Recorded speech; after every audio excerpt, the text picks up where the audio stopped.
સુરેન્દ્રનગરના દુધરેજ નર્મદા કેનાલ પરનો પુલ તાત્કાલિક બંધ કરવા ઉઠી માંગ। કેનાલ પરના પુલ પર સળિયા દેખાય છે, નીચેના ભાગેથી પોપડા પડે છે। વર્ષમાં 3 વખત ગાબડાઓ પડ્યા, તંત્રએ સાંધા મારી પુલ શરૂ રાખ્યો છે।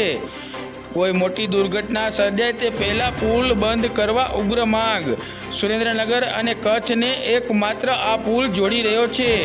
રોજના 10,000થી વધુ વાહનો થાય છે પસાર।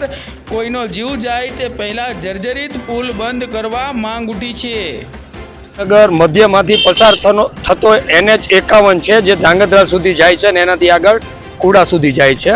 આ NH51 એવો જર્જરિત પુલ છે જેના ઉપર અનેક વાર છીગડા મારેલા છે 5 થી 10 ફૂટના તંત્ર દ્વારા। જ્યારે કોઈ મોટું ગાબડું પડી જાય છે ત્યારે એને ખાલી સાંધી સૂંધીને ચલાવવા માટેની પ્રક્રિયા થઈ રહી છે। અમારી એવી વાત છે કે જ્યારે પણ આ થીગડા જેટલા મારવામાં આવે એટલે પુલ નબળી હાલતમાં છે।